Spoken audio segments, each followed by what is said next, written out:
지난주부터 다음 달 중순까지는 우리 교회가 오래전부터 준비하고 계획한 국내외에서 단기 선교 또한 수련회 등 하나님을 위한 일을 진행합니다. 어린 아이로부터 또한 장년에 이르기까지 이번 여름 행사를 통해서 하나님께 큰 은혜를 받고 또한 그 여름 행사를 위해서 봉사하는 가운데 삼위일체 하나님께 영광을 올려드리기를 원합니다. 그래서 이 일들을 수고하는 봉사자들이 어떠한 마음으로 섬김에 임하고 또한 참된 섬김과 봉사가 어떠해야 되는지 오늘 우리에게 주신 하나님의 말씀을 생각해 보려고 합니다. 어느 마을에 자매가 살고 있었습니다. 언니의 이름은 마르다고 동생의 이름은 마리아였습니다. 이 두 자매는 굉장히 믿음도 좋고 예수님을 사랑하는 사람이었어요. 그래서 언니 마르다는 하루는 예수님과 제자들을 집으로 초대합니다. 대접하고 또 신방을 받기 위한 것이었죠.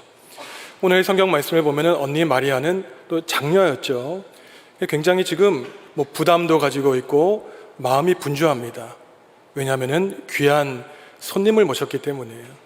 그래서 집안 청소도 했고 또한 음식도 준비하고 많은 일들을 하고 있는데 동생 마리아의 모습을 보면 어떠냐면은 언니가 일을 하고 있는데 오늘 성경의 표현을 보면 39절에 예수님의 발치에 앉아 있다. 예수님 곁에 앉아 있습니다.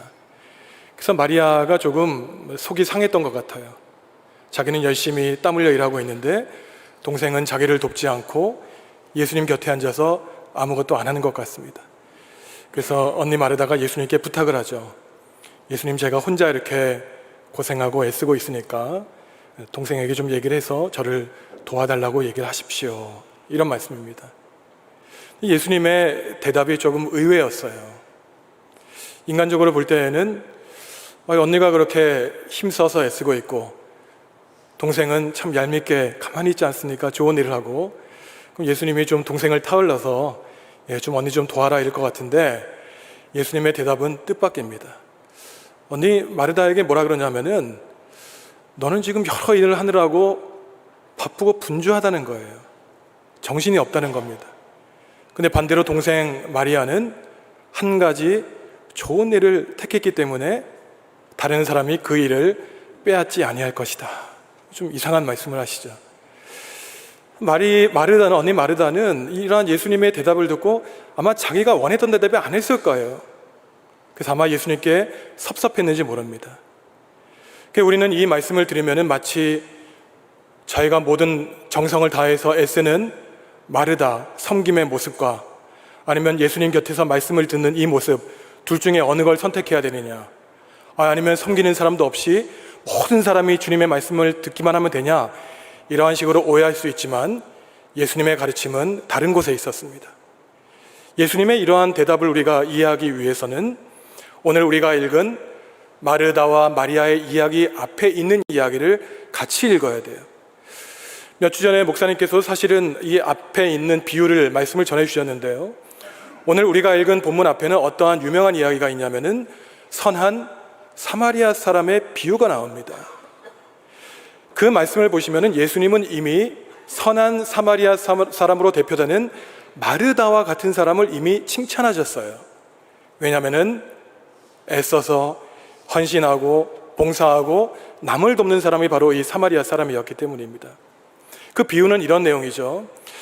어떤 그 율법 전문가가 있었습니다.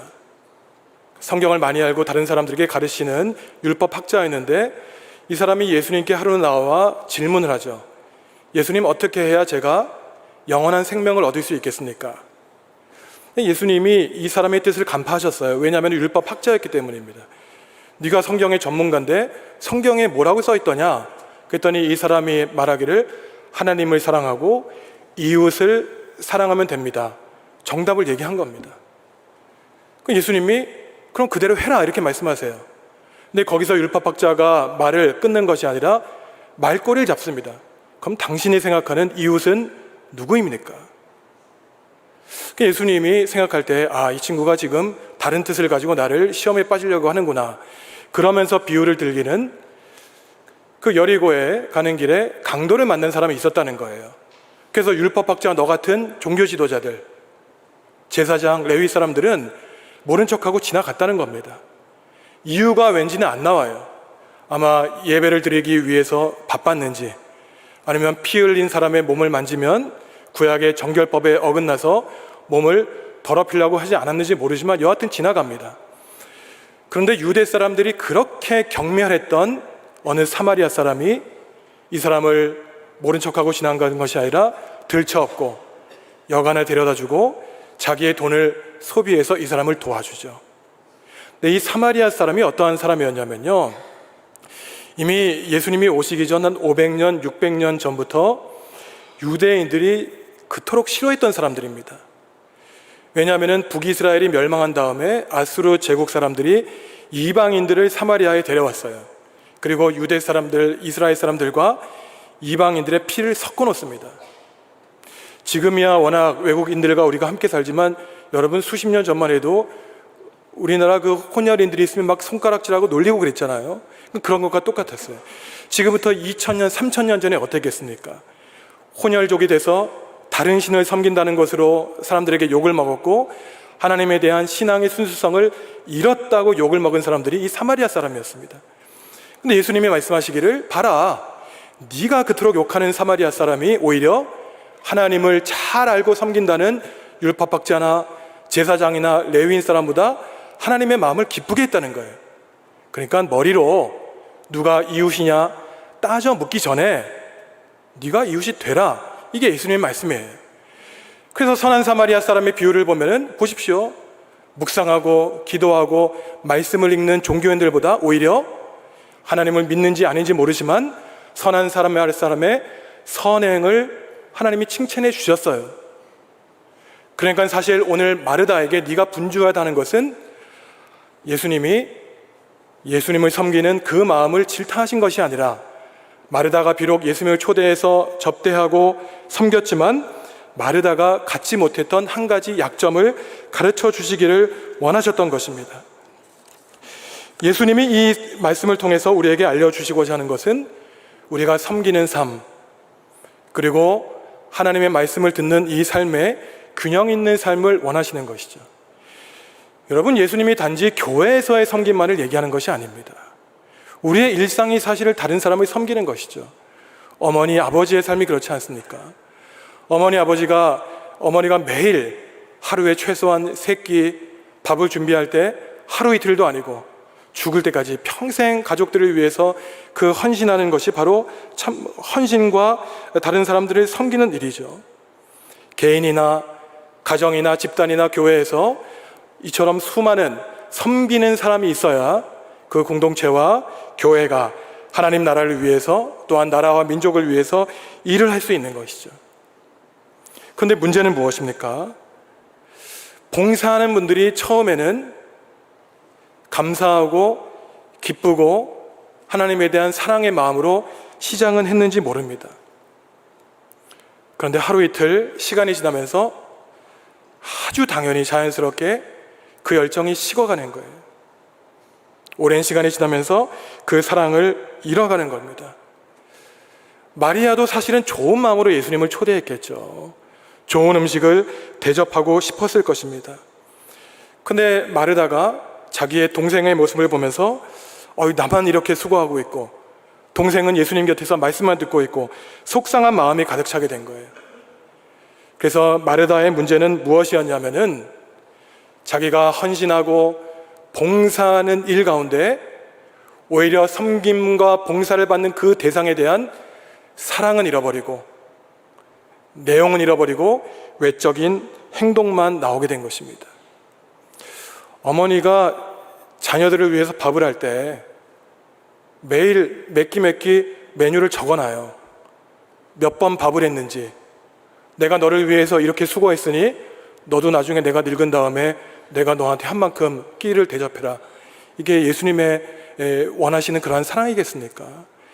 사랑과 감사는 하나님께서 나를 만들어주시고 나를 구원하셨다는 그 놀라운 감격이 가득 차서 내가 가만히 있을 수가 없어서 내 마음속에서 폭발해가지고 어쩔 수 없이 할 수밖에 없는 것이 참된 봉사와 헌신인 것입니다. 그런데 그 감사와 감격이 떠난 그 순간부터 그것이 누구를 위한 헌신이고 봉사이든 그때부터는 노동과 노역이 되는 거예요. 그래서 봉사가 그 본질에서 떠나 사람을 평가하는 기준으로 변질된 것입니다. 예수님이 이제 안타까워하신 거예요. 왜? 마르다가 참 귀한 믿음을 가졌는데 언제부터 이렇게 나를 섬기면서 그 마음속에 서운한 마음이 들었을까? 그래서 오늘 우리가 읽은 41절과 42절 말씀을 보시면은 마르다야, 마르다야 안타까워하시면서 예수님께서 이러한 가르침을 주십니다. 제가 세번역 성경을 갖고 왔는데 저희가 같이 한번 41절, 42절 읽어보시죠. 마르다야, 마르다야,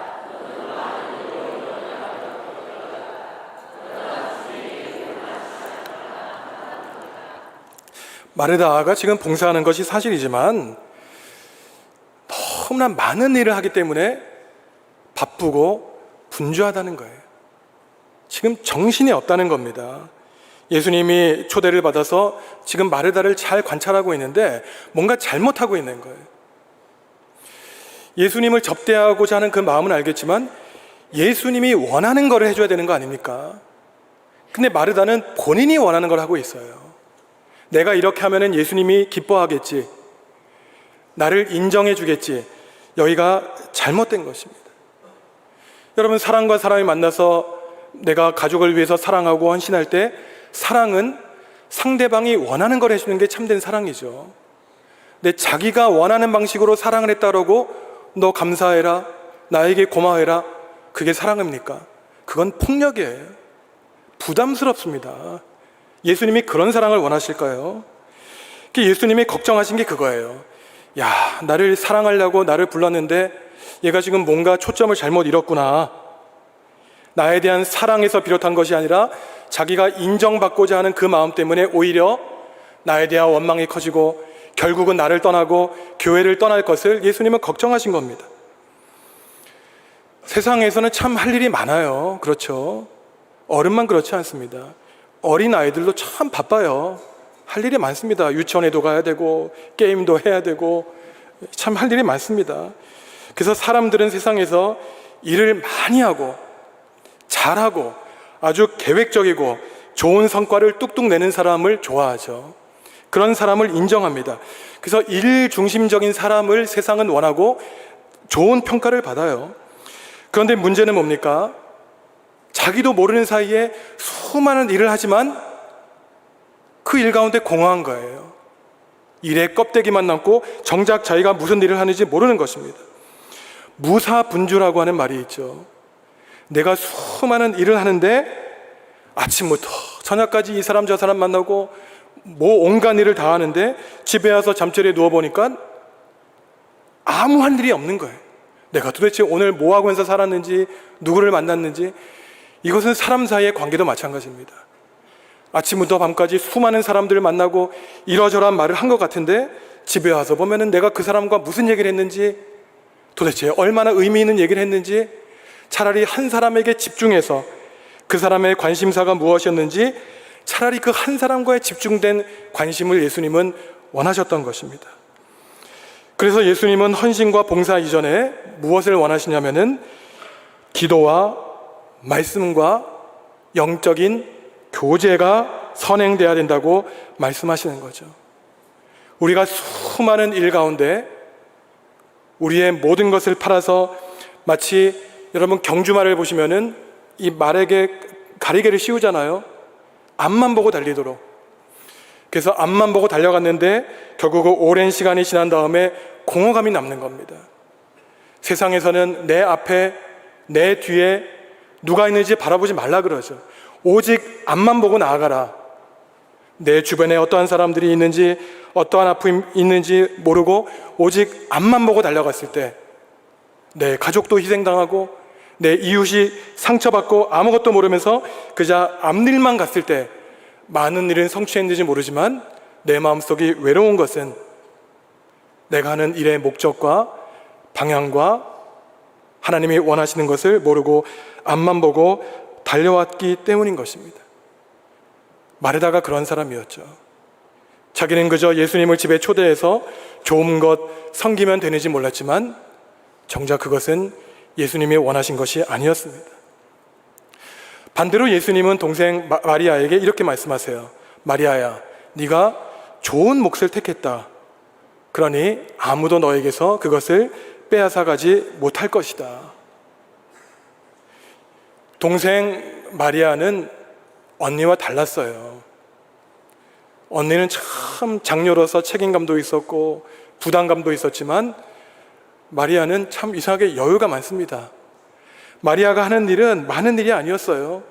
여유 있게 예수님 발치에 앉아서 주님의 말씀을 묵묵히 듣고 그냥 반응한 것이었습니다. 우리말로 여러분 39절에 보시면 마리아가 예수님의 발치에 앉았다, 발 옆에 앉았다고 할 때 그냥 예수님 곁에 앉았다라고 생각할 수 있지만 신약 성경에 기록된 헬라어를 보시면 발치에 앉았다라고 하는 뜻은요, 누구의 제자가 된다는 뜻이에요. 그래서 사도행전 22장 3절을 보시면 바울이 가말리엘의 문하생이 되어서 율법을 배웠다라고 할 때 우리말로는 문하생이 되었다 그러지만 헬라어로는 가말리엘의 발 근처에서 율법을 배웠다 이렇게 기록되어 있습니다. 동생 마리아가 예수님의 발치에 앉았다는 것은 마리아의 마음을 표현하는 거예요. 나는 주님의 제자가 되고 싶다. 언니와는 달랐습니다. 언니는 그저 좋은 음식 대접하는 것을 자기의 보람으로 생각했지만 마리아는 그렇지 않았어요. 예수님이 언제 한번 우리 집에 오실까? 내 평생에 이것이 마지막일지 모른다. 그래서 마리아가 원했던 것은 한마디 한마디 예수님의 입에서 나오는 말씀을 영생의 말씀으로 받아들이고 내가 죽을 때까지 살아갈 힘을 이 순간에 얻으려고 했던 것입니다. 그래서 마리아가 예수님의 발치에 앉아서 내가 예수님 말씀을 듣고 예수님의 제자가 되게 싶다는 것이 사실은 예수님이 우리를 부르신 목적이었어요. 마가복음 3장에 보시면은 예수님이 제자들을 부르신 목적이 나옵니다. 12 제자를 부르실 때 그냥 부르신 것이 아니었어요. 저와 여러분들을 하나님의 일꾼으로 부르실 때 그 목적이 있죠. 근데 우리가 착각하는 경우가 있습니다. 정작 예수님이 우리를 제자로 부르실 때 원하셨던 것은 그 엄청난 것이 아니었어요. 마가복음 3장 13절부터 15절까지 저희가 함께 읽어보시겠습니다. 또 산에 오르사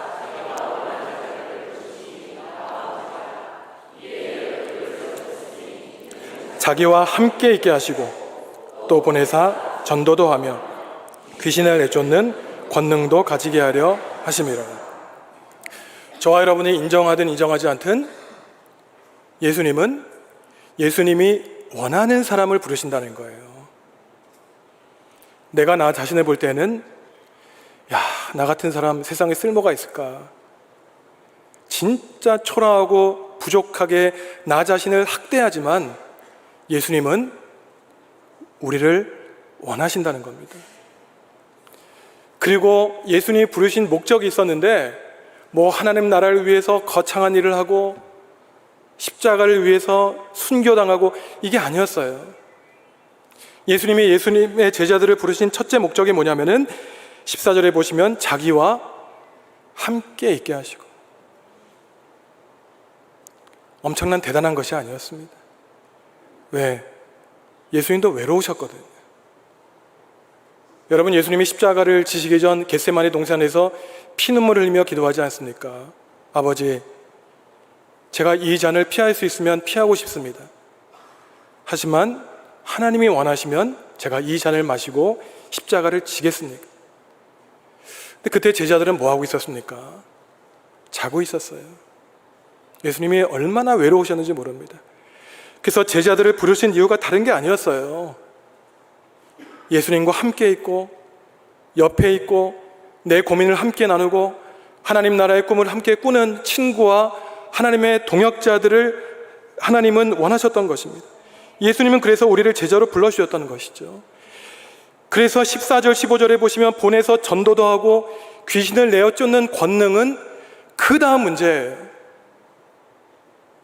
예수님과 함께 있지 않는데 어떻게 귀신을 내어쫓고 전도를 하겠습니까?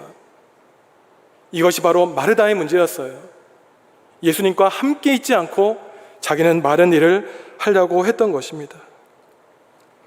그래서 예수님이 말씀하시는 것은 봉사가 필요 없다는 말이 아니에요. 섬기고 봉사하기 전에 하나님에 대한 사랑과 말씀으로 충만해야 된다는 것입니다. 예수님은 열심을 다하지만 자기 의를 주장하며 인정받고자 하는 사람들을 굉장히 부담스러워 하셨을 거예요. 아마 마르다를 굉장히 부담스러워 하셨을 겁니다. 왜? 처음에는 좋은 마음으로 일을 했지만 예수님께 인정받기를 원했기 때문이에요. 아니, 마르다가 인정받기를 원한 걸 어떻게 알 수 있느냐? 알 수 있습니다. 만약에 마르다가 정말 일하는 게 바빠서 동생이 나를 도와주길 원했으면은 조용히 동생에게서 말하면 돼요. 야, 내가 조금 힘드니까 날 좀 도와줘라. 근데 마르다가 어떻게 합니까? 아니, 동생에게 얘기하면 될 걸 예수님한테 얘기하는 거예요. 예수님, 내가 지금 이렇게 바쁜데 동생은 가만히 있지 않습니까? 쟤한테 좀 말해 주십시오. 마르다가 정말 원했던 것은 자기가 힘들고 어려웠다는 게 아니에요. 예수님께 인정받고 칭찬받기를 원했던 것입니다.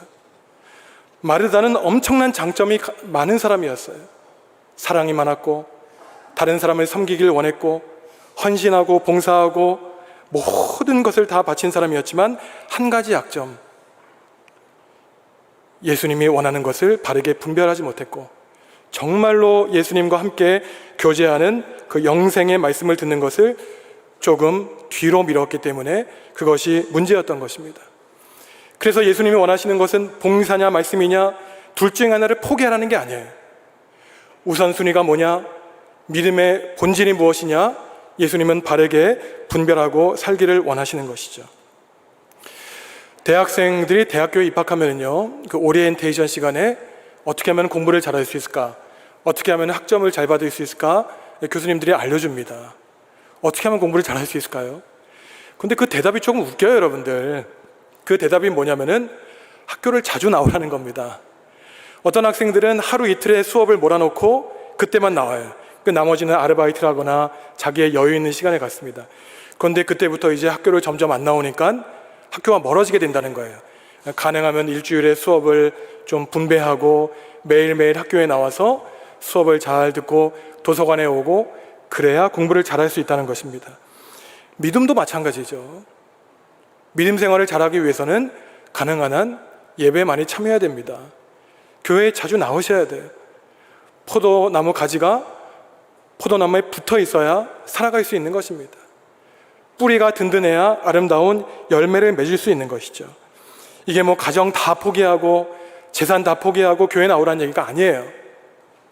하나님이 하시는 말씀은 최소한 하나님의 말씀을 들을 때에는 이것이 내 생명을 영원토록 살리는 하나님의 생명의 말씀이라고 그 말씀에 집중하고 세상이 나를 피곤하게 했던 그 모든 문제들, 바쁘고 분주했던 그 모든 일들을 잠시 멈추고 하나님의 말씀에 집중하고 우리가 이제 이 예배당 밖을 나갈 때 살아갈 수 있는 믿음의 힘을 얻으라는 것입니다.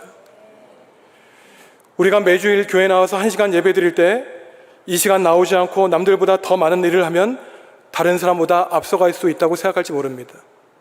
과연 그럴까요? 우리가 매주 나와서 하나님께 경배할 때 세상 사람들이 얻는 한 가지를 얻는 것입니다.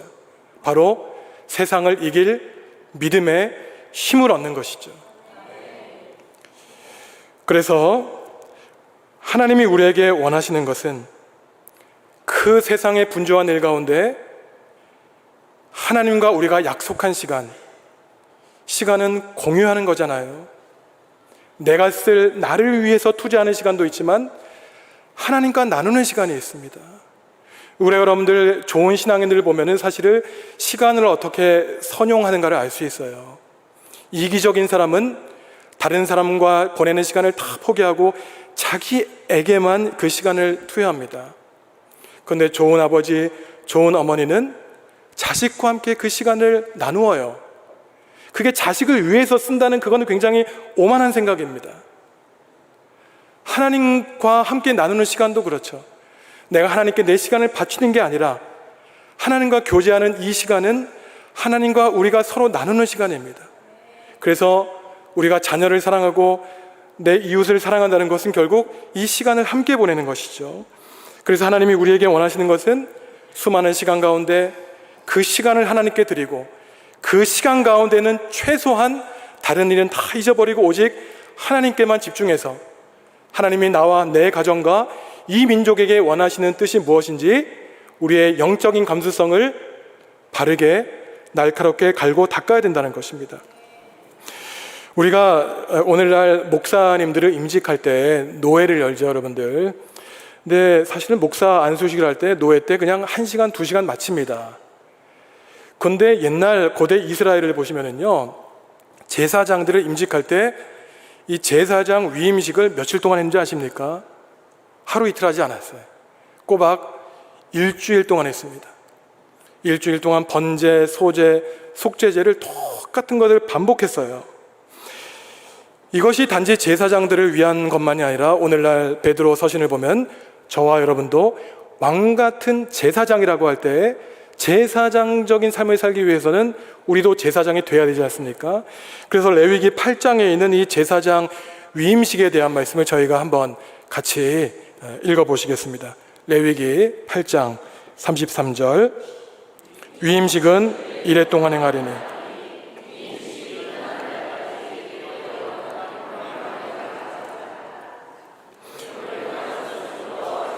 너희를 위하여 속죄하게 하시려고 명령하신 것이니 너희는 7주야를 회막문에 머물면서 여호와께서 지키라고 하신 것을 지키라. 그리하면 사망을 면하리라. 내가 이같이 명령을 받았느니라. 이스라엘 사람들도 제사장이 되기 위해서는 만 30이 될 때까지 부모님 밑에서 율법을 공부해야 됐습니다. 줄줄 외워야 됐어요, 이 법을. 근데 하나님이 이제 공식적으로 세상에 나가기 전에 제사장에게 기름을 붓고 세상에 나아가서 율법을 가르치고 신방하고 축복하는 공적인 임무를 하기 전에 이제 하나님과 세상 나가는 경계선입니다. 그때 제사장들에게 하시는 말씀이 일주일 동안은 절대 세상에 나가지 말라는 거예요. 회막문에만 머물러라. 만약에 내 말을 어기고 회막문을 나가면 죽을 줄 알아, 이 말씀하시는 거예요. 왜 그렇습니까? 세상에 나아가서 사람 만나기 전에, 세상에 나아가서 세상에 복음을 전하고 사람과 사귀기 전에 무엇보다 하나님과 사귀라는 거예요. 내적인 힘이 없는데 어떻게 세상에 나가서 이길 수 있겠습니까? 내공을 기르라는 거예요. 선무당이 사람 잡는다고 하나님에 대한 말씀은 아무것도 없으면서 이 세상에 나아가서 악한 세력과 싸워서 이길 수 없다는 것입니다. 마리아가 바로 이러한 모습이었어요. 마리아는 본인의 연약함을 알고 있었습니다. 그래서 예수님의 발치가 가장 중요한 사람이었어요. 하나님이 주시는 내적인 힘 없이 세상에 나아가서 일하고 헌신하고 봉사하는 것은 위험하다는 것입니다. 하나님과 사귀고 또한 하나님만을 향한 나만의 고요한 시간이 필요하다는 것이에요. 현대인들은 시간과 싸우죠. 시간을 잘 활용해야 세상에서 성공할 수 있습니다. 세상 사람들은 이렇게 말하죠. 게으름은 악덕이다. 한시도 게으르지 않고 쉬는 시간도 없이 늘 일하고 늘 공부하고 늘 연구해라. 근면과 성실을 미덕이라고 합니다. 어떤 사람이 바쁘게 살아야 성공할 것 같아요. 그러나 이러한 삶은 허상과 허구의 삶에 불과합니다. 예수님이 우리에게 원하시는 것은 미쳐 돌아가는 세상 속에서 세상에 원하는 일을 해서 내 삶의 주인이 세상에 되어서 내 삶은 아무것도 없는 그러한 공허한 삶이 아니라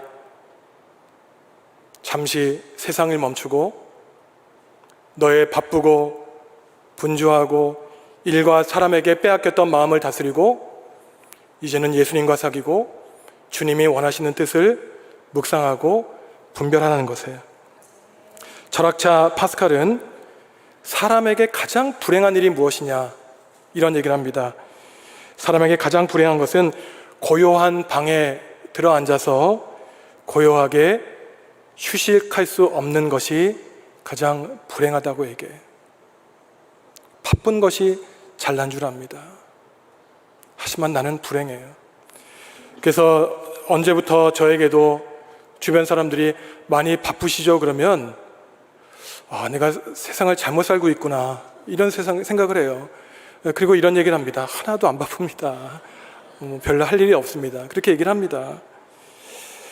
예수님은 사람과 세상을 섬기는 선한 사마리아 사람, 또한 마르다 같은 사람이 되기를 원하시지만 단 한 가지, 하나님의 말씀을 묵상하는 마르다가 되기를 원하시죠.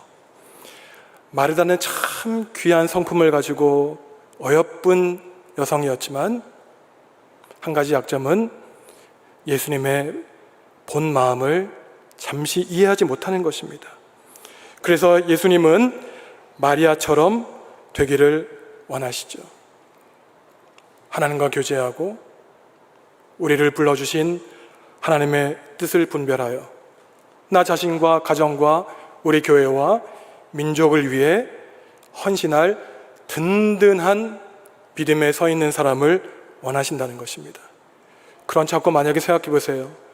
우리 교회 수많은 봉사자들 가운데 하나님에 대한 말씀에는 관심이 없고 그저 수많은 사업에 들떠 있어서 정작 십자가와 하나님에 대한 영광은 빠져있는 그러한 봉사를 주님이 원하시겠습니까? 결론은 원망으로 끝나는데요. 그래서 우리 안에, 우리 공동체 안에 선한 사마리아 사람과 마리아가 동시에 있어야 됩니다. 머리도 있어야 되고 손도 있고 발도 있어야 되고 지식인 바울도 있고 열심인 베드로도 있어야 되는 것이죠. 주님이 우리에게 말씀하신 것은 섬김과 봉사가 중요하지 않다는 것이 아니라 섬김과 봉사 앞에 주님에 대한 뜨거운 열정과 사랑, 우리를 지어주시고 끝까지 책임져 주시고 우리를 구원해 주실 뿐만 아니라 우리가 하나님 나라에 갈 때까지 그 끈을 놓지 않으실 하나님에 대한 사랑을 늘 감격하며 기뻐하며 그 은혜에 대한 보답으로 봉사하고 헌신할 것을 원하신다는 것입니다. 섬기고 봉사하십시오. 하지만 그 전에 기도하고 묵상하시고 하나님을 감사하고 감격하는 삶을 살기를 원하십니다. 2000년 전 예수님은 마르다야 마르다야 참 안타까워하시면서 부르셨습니다. 하지만 2000년 전에 마르다야 마르다라고 하신 그 부르심은 마르다만 부르신 게 아니에요. 하나님을 사랑한다고 외치면서 세상 일에 분주하여 하나님을 떠나고 정신없이 살아가는 저와 여러분들에게 마르다야 마르다야, 너 지금 뭐 때문에 그렇게 바쁘냐? 내가 너와 함께 있기를 원하고 너와 교제하기를 원하는데 내 발치에 앉아 내 얘기 좀 들어봐라. 내가 너를 사랑하고 너를 구원해 준다. 그러한 주님의 음성을 들으시는 여러분들이 되시기 바랍니다. 예수님이 우리를 예수님의 발치에 초대해 주셨어요. 우리의 삶의 한 구석에 예수님의 그 발치를 기억하시고 늘 주님 곁에서 주님을 묵상하시고 주님을 기억하시면서 참된 마르다, 참된 마리아로 가득 찬 우리 서림교회가 되기를 주님의 이름으로 축원합니다.